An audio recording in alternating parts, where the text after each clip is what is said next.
In the Magic the Gathering community, the people are entertained by two separate yet equally unimportant groups: the content creators who contribute to the health of the formats, and the bored idiots with too much free time who only make things worse. This is the latter.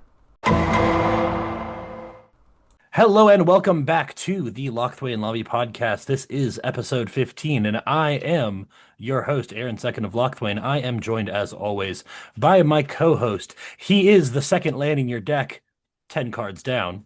It's Russ, my partner in slime. Topical today. I like it. Topical and hurtful. But only Um, to you. we have been, for the last several weeks, experimenting with a few different formulas and experimenting with how we want to approach our content. Our original purpose with this podcast was to do a better job of building decks, critiquing the meta, if you will, of EDH, and bringing to light cards that you've forgotten about and some lesser known things and some interesting cards. We have sort of failed to do that for a while. We fell into a lot of some other patterns that we want to kind of buck. So we met this week. We sat down and we put together a template, didn't we, Russ? Sure, we sure did. Unfortunately, I had to listen to Aeryn more often than usual, but we got there. Yeah, because I'm running this ship apparently.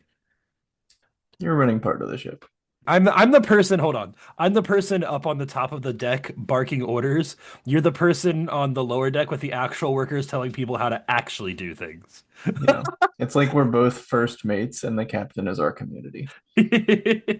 So we're going to be switching things up a little bit. We're going to be getting to a more constant and traditional style here. Instead of just going rambles and talking and rants, we have put together a template where our purpose, our goal, is to reach out to the community or ourselves or things that we find in the wild. Talk to people about their decks, get information about their decks, share them with you, and see what we can do to help make things better. So we can figure out how this goes initially. We're doing it with one of my decks. Because we talk about Aeryn too much as it is. Let's just get that out of the way now. That's correct. We're going with one of my decks.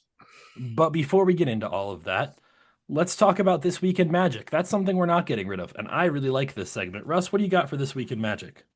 This week in Magic, I got to watch Aeryn keep two one-landers and never draw a second land. What's hilarious is the first one lander that I kept was a turn one Mystic Remora.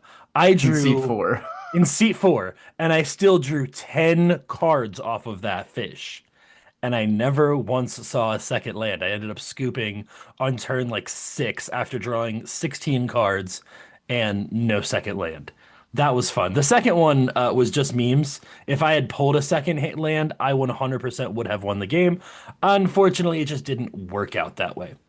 And that's also my This Week in Magic because we had an immaculate time with Will and Foster last night. Check us out on our That's not my streams. only this week in Magic. Oh, Russ has Yeah, more before the yeah, because shameless if you plug. remember, I did go to a tournament on Saturday. Ooh, yeah, let's talk about your tournament. So I only played 3 rounds of it, and it helped me realize that I just don't have the brain power to play 5 80-minute plus rounds of CEDH anymore. So what you're saying is that despite playing a Tessac deck, you in fact do not have that dog in you. Correct. I am not him. I do not have that dog in me unless I go to Costco. Yo, can we talk about Costco hot dogs for just a second? Yeah. All of Costco's cheap food, like it's almost worth getting a $60 a year membership. Not It, sponsored, just really yummy. it is almost worth paying the membership fee to go get one of those chicken bakes whenever I'm hungry and bored. I pounded one down before this tournament, where I played Yisun. Round one, I it was really weird because both of the first 2 rounds I was in last seat. That's not Uh, fun. That's a bad round spot for one, Yisun. yeah. Round one, my pod was seat one. Oh man, I have to try and remember this. Seat one was on Glarb. Glorb. Seat two was Kinnan. And seat three was seat three was actually a really interesting deck. It was Crom Rayan. Ooh. Yeah, it was still 4 color, but it was Sans Black.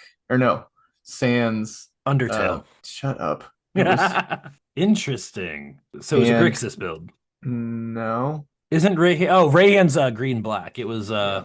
Green, black, blue, red. So it interesting. was Sans White. Yeah, Actually ended up winning with a Necrotic Ooze combo. that's cool. Yeah, I the table fought over my Seedborn Muse on like turn 6, and then that's next turn rotation. Two different players ended up pushing for Thassa's Oracle, and the Cromrayan player ended up winning. Fantastic.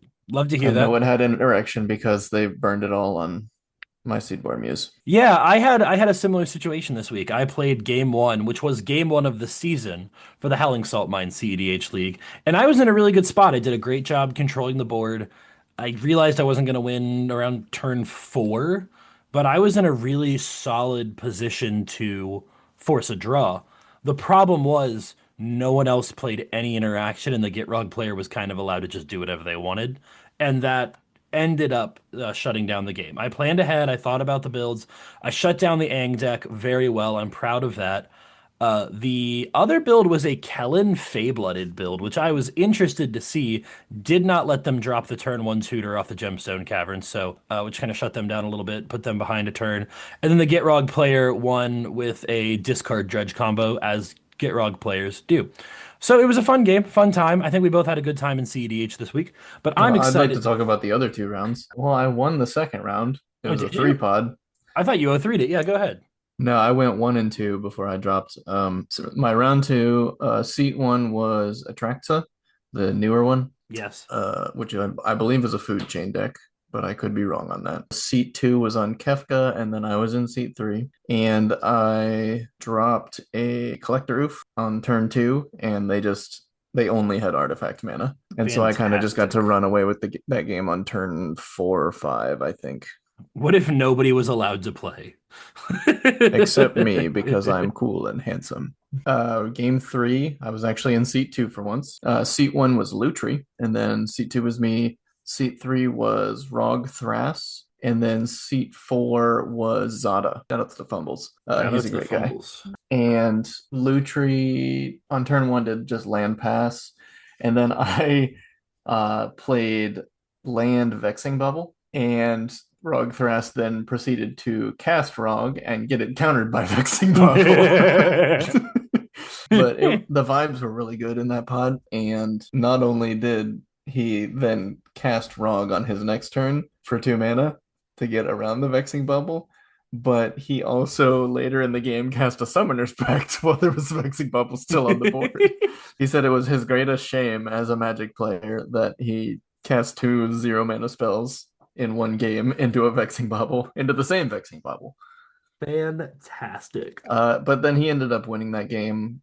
He went to cast Oboro Breeze Caller with Cradle and Talon Gates in play, and I attempted to put a verse two on top of that one. And so then he had to basically manually storm through his deck until he could find Snap and Emergent Zone and then win through that. Sick. Yeah, it was a really fun game. And Zada just kind then of did nothing the entire time. and then game three, you lost and you messaged me that you were probably just not having the best time. Did game Yeah. three just kind of suck and drag then, or was it just No, that was game three. Oh, that was game three. I thought that was game two. Sorry, I don't No, listen when game you two was talk. the three pod, and game one was the Crom Rayan winner.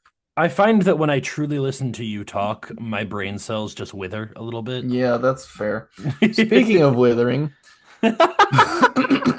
What a terrible segue. yeah, segues are weird. Anyway, what are we talking about today, Aaron? Today we are talking about your Lucius the Eternal deck, which is Yes. rank number 1,548 on EDH Rec with 844 decks. So this is sort of a hipster build. Yeah, when I built this deck, there was only 50 decks for it. Well, I like to think that you are the inspiration for the other 794.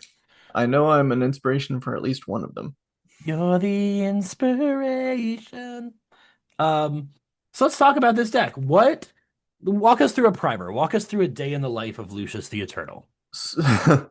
uh, Day in the life of Lucius the Eternal, local armored angry man, too angry to die. No, the game plan for this is you just sort of play Lucius and then you use all of the fling effects to throw him at your opponent's creatures until you draw something like Warstorm Surge or Impact Tremors or Terror of the Peaks. And then by flinging him, you then get extra bonuses for throwing him at things. It sort of is an aristocrats deck, but instead of me relying on like cheap token generation and cheap sacrifice outlets, I like to say it is fueled by an unkillable armored man with haste and my unyielding rage towards the very concept of forced sacrificed aristocrats deck. Well, that is just lovely, I suppose. The inspiration for this deck, I just got so. We've talked about this deck very briefly. We might have actually had an episode where this was the deck tech of the week.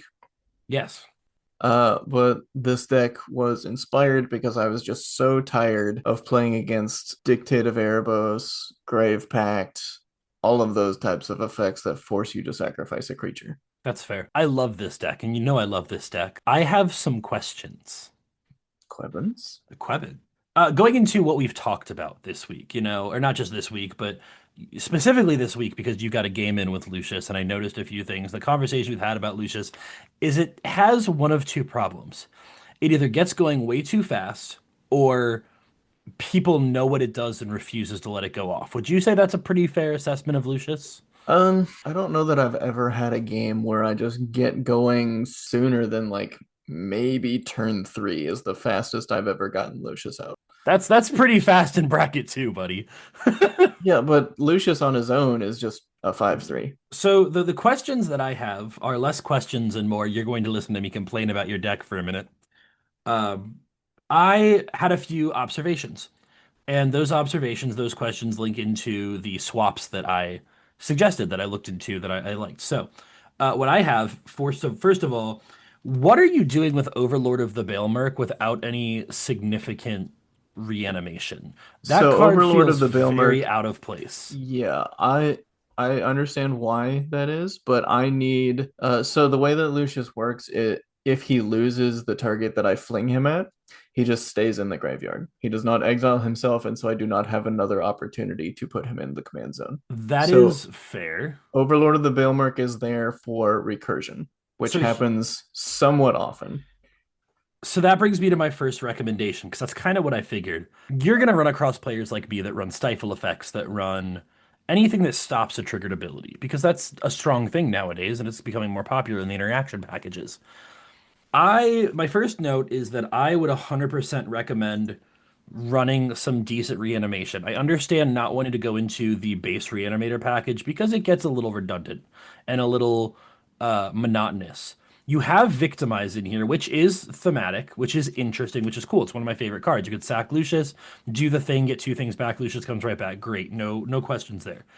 But I think the answer, in my opinion, here is not to run a card that you might pull with an Overlord of the Baelmerk, especially without the tutor for it, and start running things that are going to be more consistent in getting him out and are easy to get rid of. Things like Dance of the Dead, Animate Dead, anything that has a condition. Necromancy has a condition of reanimate, sacrifice, cut. Cards like that I really like for this deck because it's easier for you to get rid of the threat on the board. So I did look into these enchantment-based reanimation cards, and I ended up not going with them because they don't really give me any sort of benefit if I don't need to reanimate Lucius. Can we meet in the middle with a card like Necromancy, where it's a one-off, it's a one-shot, it's cheaper than Overlord of the Baelmerk. You can cast it at flash speed, and if you do cast it at flash speed, you sacrifice on end step, and then suddenly you have a Lucius trigger. So another one that I do have one of these enchantment-based reanimations. I have Rakdos joins up in this deck, and that is basically recasting Lucius to reanimate him and also get further benefits, even if he doesn't stick around. Uh, Again, the big appeal for me with Necromancy, it gives you an outlet. It gives you an ability to get him back at instant speed for whatever right. reason, and then it triggers the die trigger. You can just do the thing.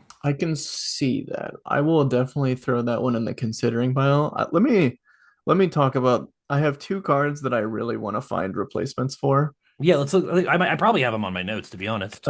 Calaxian and Black Market Connections are the two cards that are on the chopping block right now. I have neither of those on my notes. I do see the need to cut Calaxian. It's a funny card. It's an interesting card, but it's one of those cards that doesn't do a lot for you. Hmm. I have a few. Can I run down my list of recommendations real quick just Sure. to see if we can kind of find a middle ground there? So the next question I had, kind of leading into the same swaps, is Blood for the Blood God. Yes, it is thematic. It is beautiful. It is flavor. I love it. It's a win more card. It is not going to draw you cards consistently, and it's not going to do what you want it to, in my opinion. It's one of those cards that's really only going to do anything significant for you when you're doing your loop with Lucius.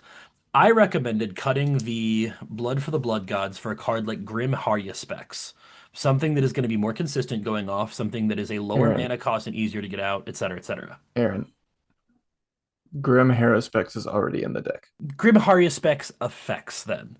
I don't see a Morbid Opportunist. I don't see I took a Morbid Dark Opportunist Prophecy. out. What about it's a card I run in Kinzu, Dark Prophecy. Dark Dark Prophecy. Prophecy. It's 3 black pips. Whenever a creature you control dies, lose a life, draw a card. Okay, I have a fair amount of effects like that already.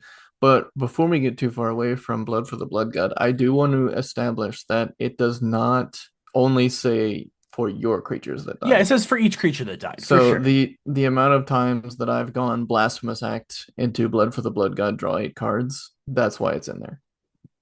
So that I mean that answers the question why it's in there. I You have an okay amount of card draw effects. It's really Disciple, hard to just have those in Rakdos to begin with.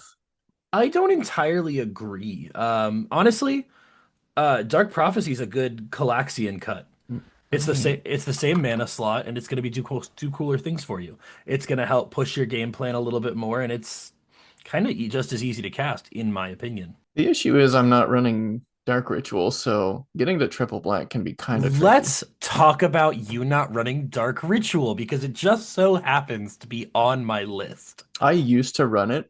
I don't remember why exactly I trimmed it. I think I was testing a bunch of different pieces, Hmm. but I did run it in this deck at one point, and I think I want to find space for it again. Maybe So, that's what Calaxian comes out for.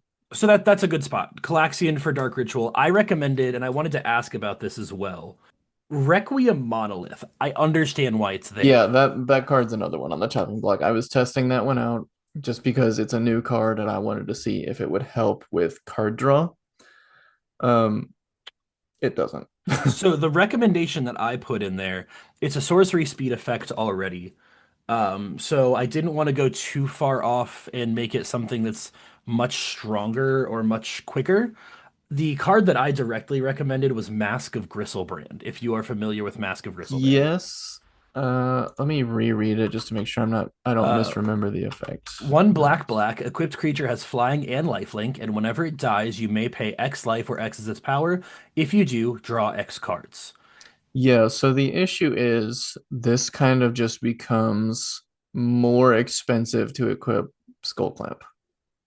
Well, yes, uh, it definitely is.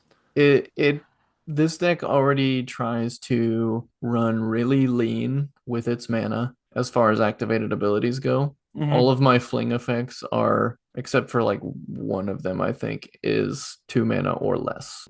And a 3 mana maybe draw some cards later and also give flying and lifelink doesn't, because I did test this card. Okay. And every single time that I drew it, I wished it was something else. Well, so right now, just kind of going through, I think those are valid points. I like the card a lot. I don't run it a lot, but I like that. So right now I also like the card. It just didn't really fit with what this deck wanted to do. we have Dark Ritual going in for Calaxian. We have agreed on that. We are happy there. Yes. Yes. Yes, So I do like the necromancy angle. I did forget honestly that that you can cast it with flash. That probably goes in for chaos warp if I'm being honest, because I don't love that card. So I have a different recommendation for Chaos Warp that I think you're going to like a little bit better. It is one of the cards that is in my signature spell book, and I do not see it on here, and that is Sacrifice. 1 mana, sacrifice a creature you control, add black mana equal to its casting cost to your mana pool. It's an instant, it's 1 mana, it pays for itself, it's a sack outlet. Yes, so I have burnt offering in this deck. You do, there's nothing wrong with redundancy. The only like interesting things that I ever do with Burnt Offering is like sacrifice Lucius, use the mana to pay for Rakdos joins up, reanimate Lucius with 2/1/1 counters on him. That's fair. I don't have anything terribly interesting in this deck that I can do with 5 black mana. Hmm. I could play Overlord, I could play Maha, I could pay for 5/6 of Doomsday Excruciator, um, but most of the other effects already require Lucius to so, be on so the board in some way. So here's where I'm looking. Vicious Shadows has 6 generic. Warstorm Surge has 5 generic. Where Ancient Yeah. Treads had, I mean, this is paying for a lot of your bigger payoff pieces near the end of the game. Let's say you can't get a full hit with the Blood for the Blood Gods. You want to get that out there. You want to discard your hand. You want to draw that 8, deal that damage. Sacrificing Lucius to sacrifice gives Hmm. you 6 of that mana that you need, plus Yeah. any incidental damage. Sacrifice to me is one of those cards that just kind of works here because it does a bunch of stuff for you. Like I said, I don't hate this. Hmm. I just am having trouble wrapping my head around actually slotting it in. That's fair and that's valid. While you think about that, I wanted to ask about a couple of cards that you brought up actually. Mhm. Doomsday Excruciator is a pet card of yours. It is a card Yes. that you love, and I would never recommend you cut it because it's funny. You do funny things with it, and it's a funny man do funny guy things. Yes. What is it really doing for you here besides that? If the answer is nothing, that's fine. I'm just curious. So this card helps me close games out Okay. because of the amount of fling effects that I run in this. I can play it, and then before it forces me to draw extra cards every turn, I can throw it at someone. That's fair. That is a Muldhound recommendation for this deck, and I have been in love with this card ever since. I have no problem with that. I have no problem including that. I've got no problem throwing it in there. I think it's just fine. I just was curious. So the next one I wanted to ask, I know why it's there. I wanted to go with the win more versus win con conversation of Maha. Maha, Its Feathers Knight is a card that I have loved since it came out in Bloomborough. Hmm. You know what I like better here that you are really not gonna like? What? Yawgmoth, Thran Physician. So This one for one swap does so many things for you, and instead of Maha, which makes things easier to kill, Yogg is going to help you win the game. So it's interesting you bring that up. I do also have thought about Yogg in this, but I Hmm. am not replacing Maha with him because one of the strongest cards in this deck is Goblin Bombardment. Goblin Bombardment is insane in this deck, and with a Maha, it lets you go brrr, sure. Yeah, just machine gun down everyone's creatures and leave the board wide open for attacks. So Maha, just on that reason alone, needs to stay in my That's opinion. that's fair. That's valid. I think the next one that I have is pretty straightforward. I think you will mostly agree. Commander Sphere drawing you a card is fine. I Yeah, I put I just didn't have great mana rocks. well, I went for an even one for one and called that a chromatic lantern instead. It's the same slot and it's gonna do mana fixing for you. I know you don't need a lot of mana fixing, but in that slot, the fixing is better than a single card, in my opinion. I almost never need mana fixing in this deck, and even then, the card draw for this card completely irrelevant. I Okay. have never sacrificed this. I have sacrificed it to cards like Annihilating Glare, where you can sacrifice an artifact or a creature. Okay. That I have used it so much for that card instead of sacrificing it to draw a card that it just it's yeah, yeah, and I don't need the color fixing that much. Yeah, the color fixing just has never come up ever. I don't think I've ever been stuck on too much of one color of mana. What was the other card that you said you wanted to cut out? You said it So was it was Calaxian, it was Requiem Monolith because you reminded me of it. Chaos Warp and Black Market Connections. was Black Market Connections. What's your issue there? It's a great card. I don't like it. You just think it does too much? It's full like I want this deck to be faster and taking turn 2 or turn 3 off to play an enchantment that doesn't do anything until the next turn just doesn't feel great, which that might be my CEDH mentality coming through, but I would like to find something different for that slot. maybe Phyrexian Arena, maybe something similar to that. So black market. So the problem with black market connections you're going to have with Phyrexian Arena too. I Yeah, have a few different recommendations here we can hit. That could be your Yogg slot. In all honesty, maybe. it We goes. we haven't found a clean slot swap for Requiem Monolith yet. I have Requiem Monolith out for a sack effect. I put Soldevi Adnate on here because I love that card. I've never Honestly, heard of this card. Soldevi Adnate is one of my favorite cards. It is a creature-based sack outlet that is very similar to Sacrifice. Oh, this card, yeah. Okay. Uh, Soldevi This Adnate is kind of falls into fine. the same issue as Yeah. Sacrifice for me, where I'm having trouble wrapping my head around putting more of these type of effects in because they don't inherently help with Lucius's ability. Like, yes, I sacrifice Lucius for 5 black mana. What am I using that 5 black mana on to get Lucius back? Well, and the lack of ramp is one of the reasons that I put cards like that in. It's a multifacet. Yeah, You do have decent ramp. It's not great. Your ramp is okay. Uh, Honestly, one of the other recommendations that I have here is you have a severe lack of utility lands. What would be really interesting is removing the Requiem Monolith and putting in a Phyrexian Tower. That gives there's you a already a Phyrexian Tower, Aaron. You didn't look through ah. this deck at all. I did. I looked through it earlier. I swear. Aaron, Okay. there's an Urza's Saga Phyrexian Tower in this deck. I do see it now. I do see it now. So help me if you say high market, I'm gonna slap you in the face. Oh no, High Market is great. I was actually looking at Arcane Lighthouse as the next thought Arcane process. For Lighthouse. one, you can tap it to get rid of hexproof on your opponent's things. I thought this was something else. Is there another card that does something similar to this? You are probably thinking Oh, of what's Command that? Beacon. Command Beacon puts it from your hand into play. Puts it from your From command command zone zone into into your hand. hand. Yeah. Yeah. Detection Tower. Detection Tower is equally good. Your mana base is okay. Your utility lands kinda suck. I would, if anything, I don't want to go up or down on the amount of lands that I'm playing, so I Right. will probably trim basics for these cards. Cut a couple of swamp I for do those. like Yeah. these though. Um, You are 100% right, by the way. I did come through this deck. I don't know how I just completely looked over a Phyrexian Tower. yeah. When I said the Grim Harya specs earlier, I meant to say Grim Harya specs effects. I did acknowledge that the Harya specs was there. Okay. It was the other effects that I wanted to see. I did completely glance over the Phyrexian Tower. That's on me. Okay. So far we've got Calaxian for Dark Ritual. You I know have, what? Maybe I'll take the bounce land out for some of these lands. yeah, that's fair.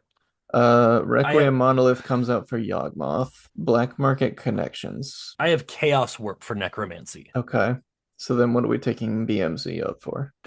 So I haven't thought about that. We've kind of already gone through everything that I was hitting here. What I did say that I don't see a lot of sack outlets or alternate death payoffs.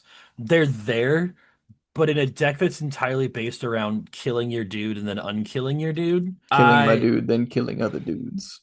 yeah, in killing your dude and unkilling your dude, I don't see a lot of things that help pay off. So you do have a Revel in Riches. An alternative way to win with Revel in Riches would be Revel in interesting. Riches is not in this. You need to refresh the deck list, It Aaron. was in the original build that you sent Yes. me the very first time. Yes, you Okay, need to well, refresh it. I have since taken Revel in Riches out because I think it just is too strong of a game okay. plan for what I want this deck to be at bracket 3. Okay, that's fair. You did upgrade this to a bracket 3 as well. Yeah, this is way different than the first list you sent me. I blame all of my mistakes on It's you. like 3 cards different, Aaron. Right, and they're the three cards that I hated the most or wanted to see the most. Russ. Okay. Aside from that, I love this deck. I think this deck is really cool as a whole. The concept is interesting. The whole vibe is super interesting. The veggies are there, your removal's good. I personally, as a graveyard player, don't love the lack of sack outlets and recursion, but I understand that's not what this deck wants to be. I do think it can be a Hold sacrifice on. deck. Did you just say my fling deck doesn't have enough sack outlets? It doesn't have enough typical sack outlets, I should say. It does have things like your Annihilating Glare, your Flings, your instant and sorcery based sack outlets. When I say sack outlet, I refer more to your permanent based sack outlets. But that's just me. I'd count one, two, Uh, 3, 4, 5, 6. Yeah, 7, 8, I guess, permanent base ones. So pulling up Kinzu, which is a deck that is in its own right very similar to this. It wants to do a similar thing. They're very similar. I have permanent based. Let's see. I have actually this is at a lower power level, so I really should compare. It should be comparing Shadowheart much closer. I play Shadowheart in Actually, this deck. I know you do. I saw that. I'm so proud of you. I love Shadowheart. Shadowheart is much closer to this, which has one. It's got an altar, two, several creatures, three, four, five, six, seven. It has about the same amount, but it's more of a graveyard based thing, so I can see the comparison. All in all, I Would this love the be a deck. deck for Hexing Squelcher? I saw Hexing Squelcher pop up on the EDH rec page, and I like it.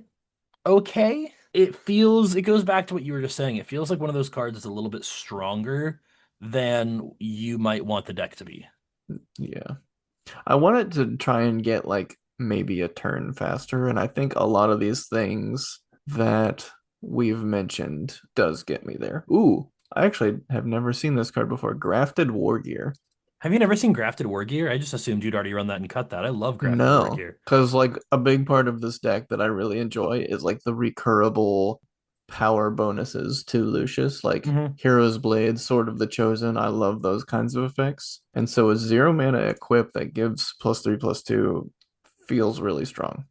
Your answer to speeding this up, by the way, you said you want to get a turn quicker, comes down to that ramp package, man. Your sacrifice, your culling the weak, your Soldevi Adnate, the things that are going to put you a turn or two ahead on mana, even temporarily.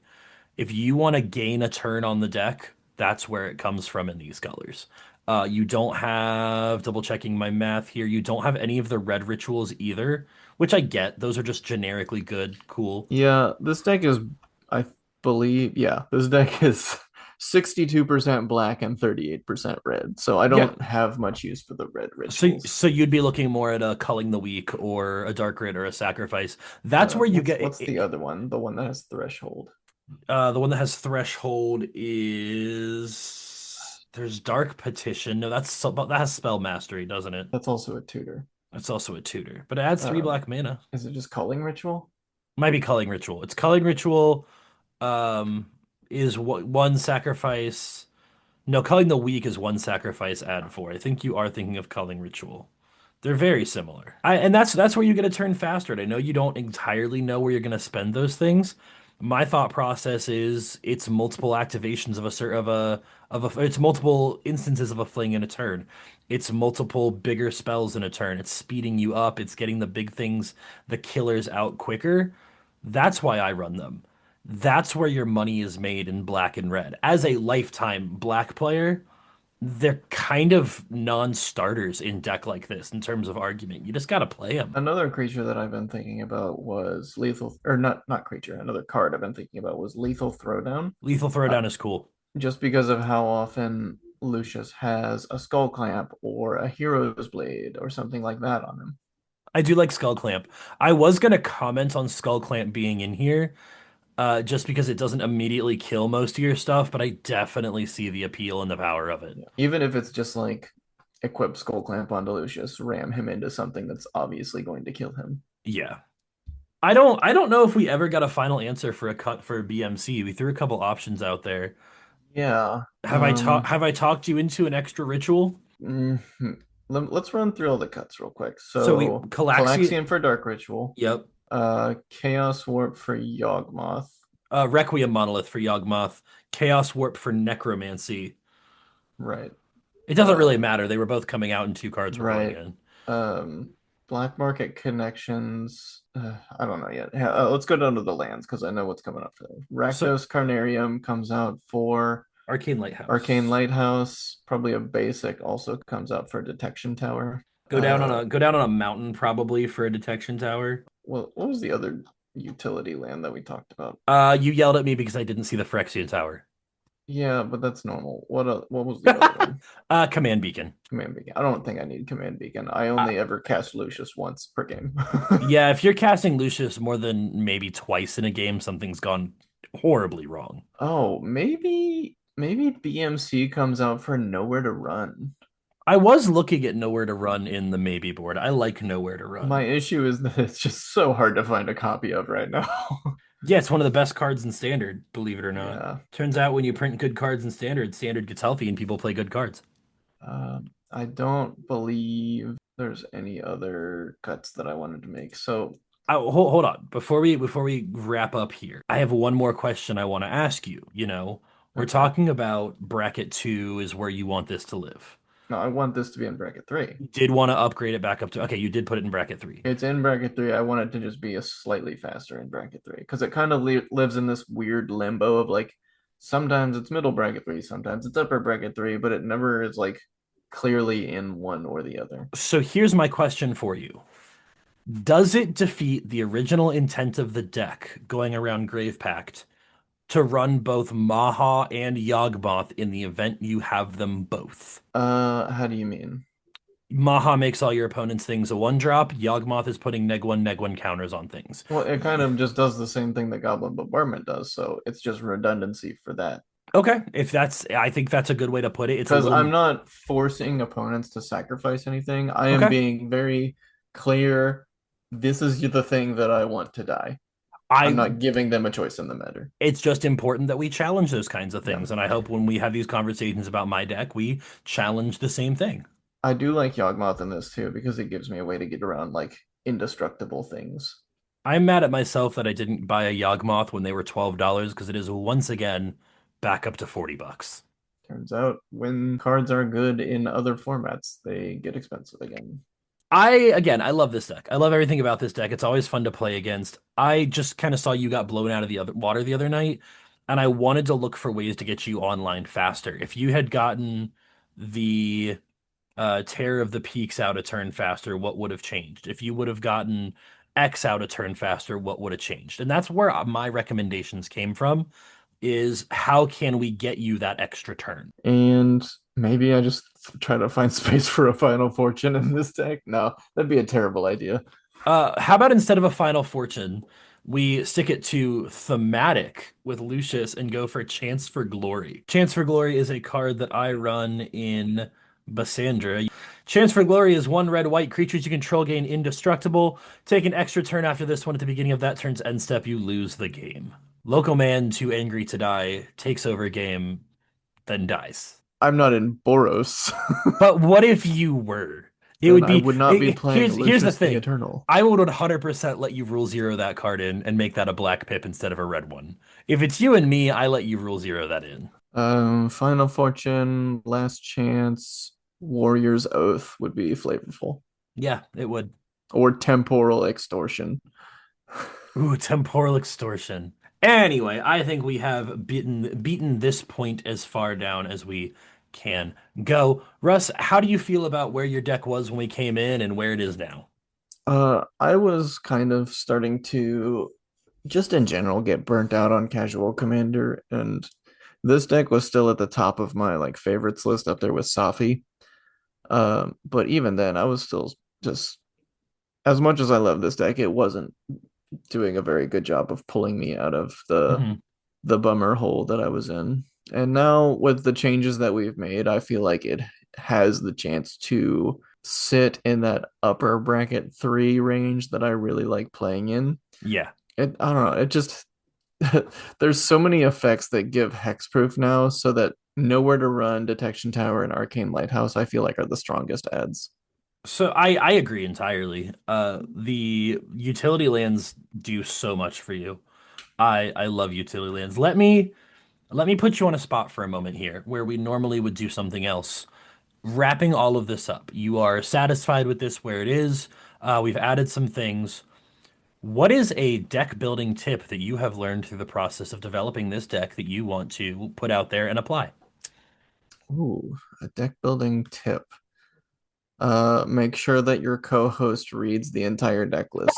No, no, a real answer would be don't be afraid to try old cards in a new light. Yeah, I think that's good. Burnt Offering is a perfect example of that. That's a card that Well, I was I talking about cards that you've tried before, okay, just trying them with a like new Dark approach. Ritual. That card was in this deck before. Yawgmoth was in this deck at one point, I think, and I took it out for one reason or another. This was before Maha came out, to be Hmm. fair. Honestly, I'm gonna visit this one more time, just one last time. Would you rather have Sacrifice instead of Dark Ritual? Because No, Sacrifice is Dark Ritual that does the thing.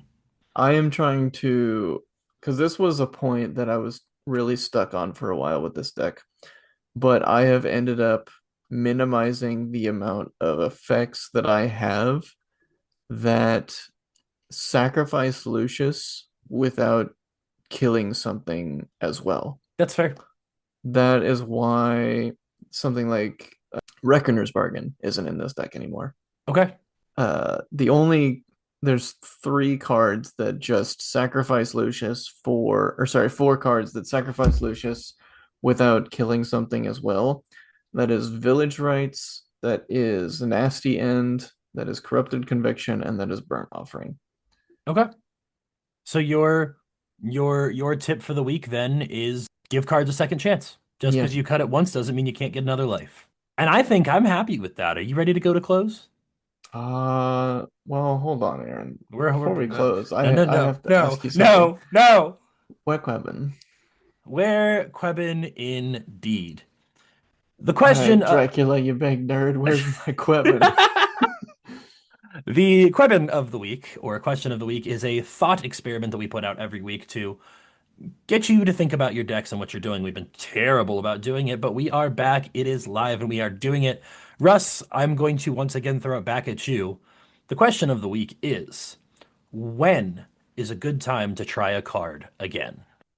A good time to try a new card again is when you have more reps on the deck.